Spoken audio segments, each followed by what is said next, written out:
Hello, and thanks for joining us for this edition of the Newsfeed. I'm Chase Hickman. Football season is underway here at Virginia Tech, and as always, the Center Street tailgate is in full swing. Some students have been concerned about Center Street and its relation to the newly updated mass gathering ordinance in Blacksburg. The ordinance requires gatherings of 200 people and over to register with the town at least 2 weeks before the event, facing potential misdemeanors if something is to go wrong during the event and you did not register. While the ordinance did not specifically mention Center Street, the town hopes it puts accountability on the people in charge of making the different areas of the tailgate. The town says they are pleased with how the ordinance played out for the first home game of the season. I have to commend the student body and alumni for that. There were 3 arrests and literally thousands of people there over several hours. So, in addition to the ordinance, Virginia Tech has offered their own campus tailgate. The event is set to be another option for students to go to before the game. To protect the forest next to Lane Stadium, students wrote a grant proposal to build a fence. Virginia Tech decided to change the way students enter the stadium on game day as well. Newsfeed reporter Catherine Lutke found out why. This year, Virginia Tech has constructed a fence around Stadium Woods in order to protect the environment of the forest.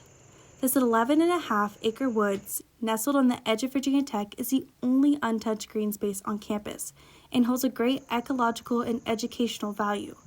Scientists estimate that some of the white oak trees are over 300 years old. Last year, a few Virginia Tech students, including Emma Palsy, wrote a grant proposal to fund the fence. The one thing with the fence is, I don't want it to be seen as a barrier at all, which I think it's coming across like that because so many people are just like, oh, what's this fence? And they don't necessarily know why it's going up. The university took the woods protection one step further by changing where students entered Lane Stadium on game days. This 4-foot-tall fence spans the length of the woods, and while it is clearly climbable, students who attempt to hop the fence could be arrested. In the past, students would enter through a path in Stadium Woods. While this fence is not related to the new Center Street ordinance, some students say it feels like another hurdle to game day fun. I think we were all surprised.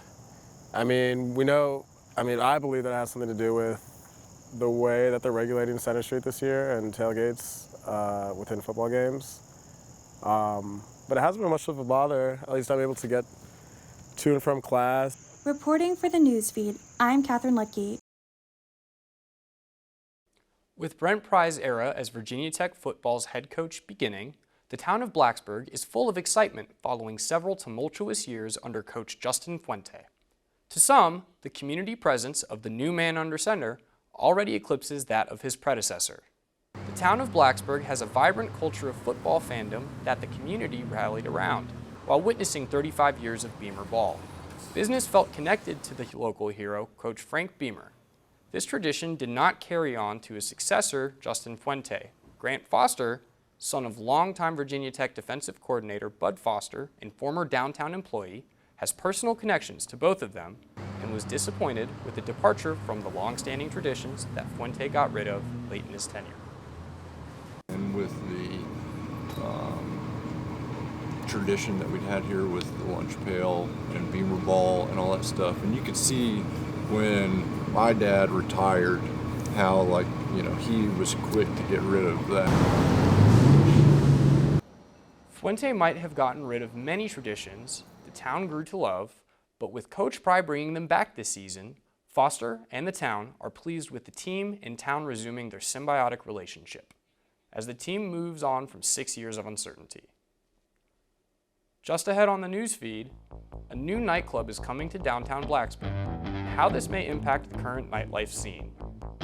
And Audrey Rowe's homecoming campaign brings awareness to gender-based violence. That story and more after this break.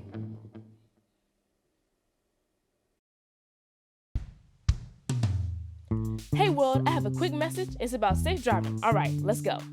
Anytime you're driving, have the seatbelt buckled tight. Both hands on the wheel and your phone out of sight. When not in your hand trying to text somebody back. Because if you do, your car might get smacked. The moral of the story, just put your phone down. The people on the road will stay safe and sound. Put your phone down, put your phone down. People on the road will stay safe and sound. Yeah.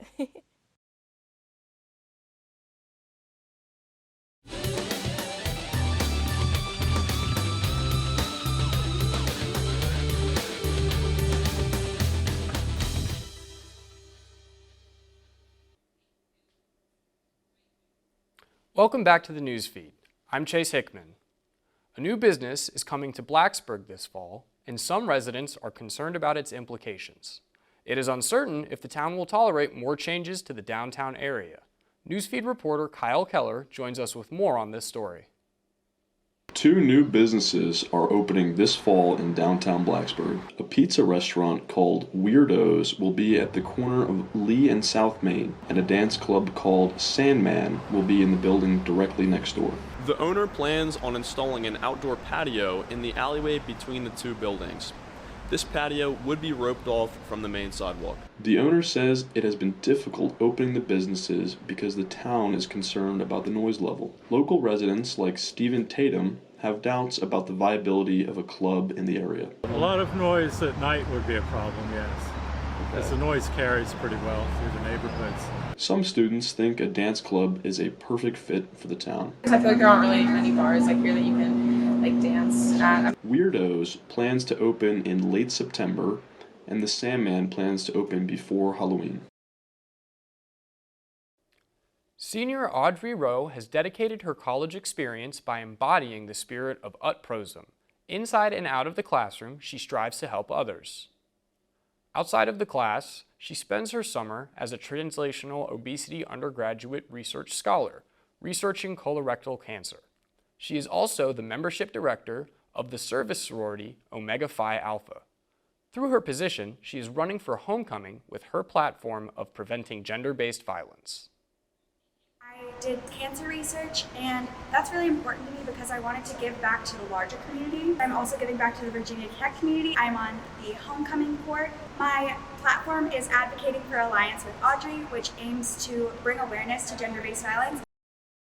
Through her position, she is running for homecoming with her platform of preventing gender-based violence. That will wrap up this edition of the Newsfeed. If you have a story idea for the Newsfeed, let us know. Send us an email at thenewsfeednrv@gmail.com. And, as always, you can also connect with the Newsfeed on Facebook and Twitter. Thank you for watching. I'm Chase Hickman.